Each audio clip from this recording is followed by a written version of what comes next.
Court will hear a clutch of petitions which challenge the hijab ban in Karnataka. And while the patriarchs and radical outfits assert that hijab is intrinsic to Islam, here's a strong message coming in from the Muslim women in Iran. So they have hit the streets and against the Diktat, which makes hijab mandatory for all of the women who are above the age of 7. And the protests were in response to the murder of 22-year-old Mahsa Amini by the Hijab Police, or the morality police they call it, for allegedly flouting the dress code that has been sent across by the Iranian administration. Now, Muslim women in Iran are marching on the streets, removing and burning their hijabs. They insist that hijab is not mandatory in Islam and cannot be forced on women. As Muslim women rise in Iran against the patriarchs, will those backing hijab in India take a leaf from their book? ضرب و شتمی تا کنون از دستگاه‌های نظارتی به ما گزارش نشده.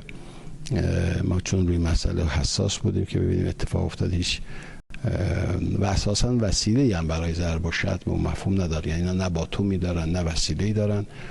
اونجوری تعداد بانو هستن که این کار رو انجام میدن. حالا یه سری ایشون ظاهراً مشکلات قبلی داشته، مشکلات جسمی داشته که اینا البته ما چون گفتم گزارشات پزشک قانونی تکمیل نشده، ما الان نمیتونیم راجع به اظهار نظر کنیم، چون سابقه داشته، یه مشکلات این چنینی تو گزارشات هست. عمل در سن 5 سالگی عمل بوده و مغزشون عمل شده، چی شده؟ حالا توضیحات انشاءالله باید مقامات رسمی در این حوزه بعداً بدن.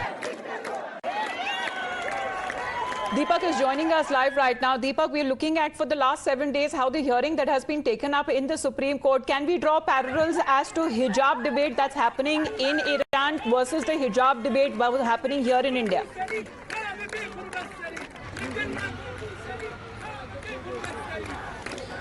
Now, well, here, especially in Karnataka, we've seen the hijab issue, of course, explode. We've seen multiple colleges protests that ensued.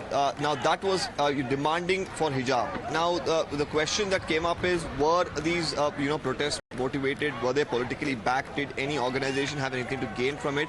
Or do the women actually want, to wear the hijab, and is it mandatory in Islam? We saw that, of course, being debated in the Karnataka High Court. The High Court of Karnataka ruled that the colleges in Karnataka have the right to decide on a uniform, and that should not, indicate any sort of religious identity.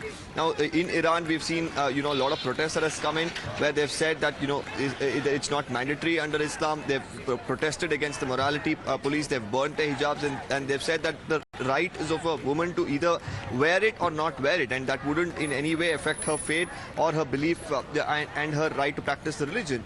Now, it's very interesting how this is going to be interpreted. We've spoken to several people about this, even in Karnataka, several political leaders who say that as far as the issue here is concerned, it is the government trying to impose that, they should not be wearing it. Whereas, this should be the freedom that should be given to a woman whether to wear it or not, and not either impose it on either side. And they're saying that, even in Iran, there is an imposition to wear it that's happening, and that's where the protest is stemming out of. Whereas in Karnataka here, we've seen they say that the government is trying to stop them from wearing a hijab. So